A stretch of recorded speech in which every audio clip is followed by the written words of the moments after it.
What up, geeks? It's Rob here from the Geek Abides. Today, I'm reviewing the rebooted Ghostbusters.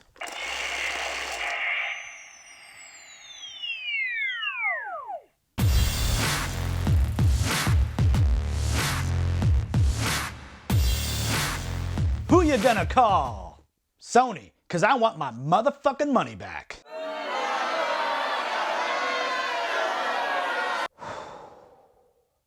In a previous video, I admitted to being one of the biggest Ghostbusters fans out there. I mean, I collect all the toys, I built the Proton Pack. I love Ghostbusters.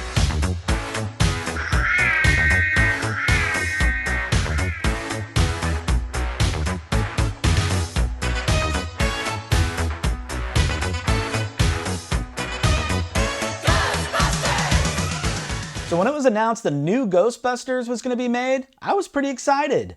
And then I learned it was going to be set outside the normal continuity, and I was really bummed out. Mass hysteria! But I got over that. I was ready. I went into this movie with an open mind, and man, it shattered my heart. Try to imagine all life as you know it stopping instantaneously and every molecule in your body exploding at the speed of light. Right, that's bad. So to recap, this movie is about a group of women who get together and form a ghost-busting squad and then pretty much do exactly what the first movie does. It doesn't do anything new. It doesn't do anything different. A lot of people think the original movie is a hilarious comedy. And yeah, it's funny, but its primary intent is to be a supernatural thriller.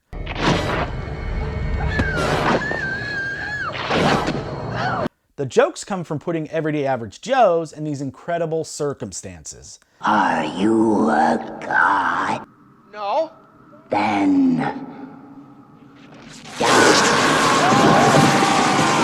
Ray, when someone asks you if you're a god, you say yes! But the reboot throws all of that away. It's not serious at all, and just focuses on dumb fucking jokes. Oh. Is it the boobs you don't like? Because I can make them bigger. They're not even funny. I mean, I guess they're funny if you're 5 years old. This movie just does not work. And honestly, I don't think this is the cast's fault. Like Melissa McCarthy, Kristen Wiig, Kate McKinnon, and Leslie Jones, they really try their best to pull off a decent, funny movie.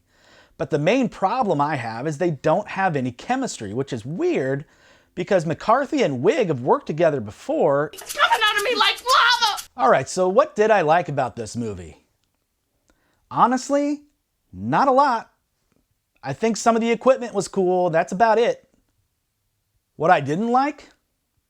This movie has no continuity with the originals. It just tosses them aside and tells the same story of the first movie all over again, but it doesn't do it as well.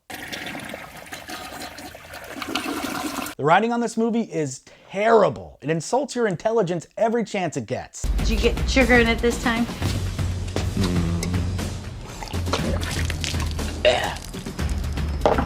Hey, yeah, the sugar's in it. Sugar's in it. I'll take it. Waste. Literally, within the first 5 minutes of the movie, there's a queef joke. I don't know about you, but I love my Ghostbusters with pussy fart jokes. There's like an ongoing wonton soup joke. I got one wonton. I got a tub of soup, and I got one split wonton. There's not even any meat in there. Who gives a shit about wonton soup in a Ghostbusters movie?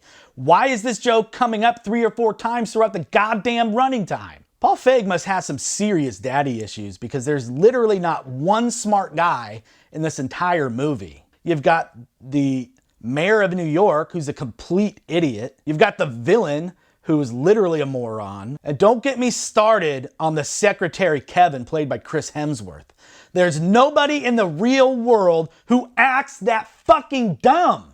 Don't listen. I won't. He covered his eyes. The villain is so one-dimensional.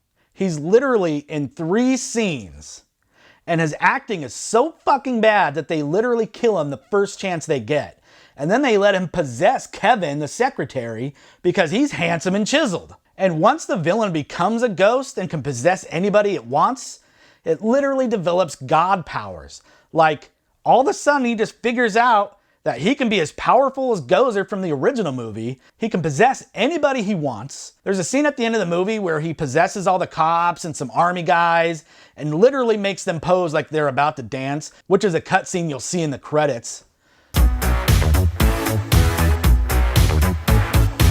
Then the Ghostbusters show up and he doesn't use that power. He just lets them kick his ass and defeat him. It just makes no fucking sense. The villain can control any person he wants. He can control all the ghosts, so he sends the ghosts after the Ghostbusters, and suddenly they're acting like they've had 20 years of combat training, rolling around doing combat roles. Suddenly their ghost guns can kill ghosts. They don't have to trap them anymore. In fact, in this movie, they only trap one ghost. Oh my God, the ending. Oh my God, the ending. So they finally defeat the bad guy by dumping him down some portal.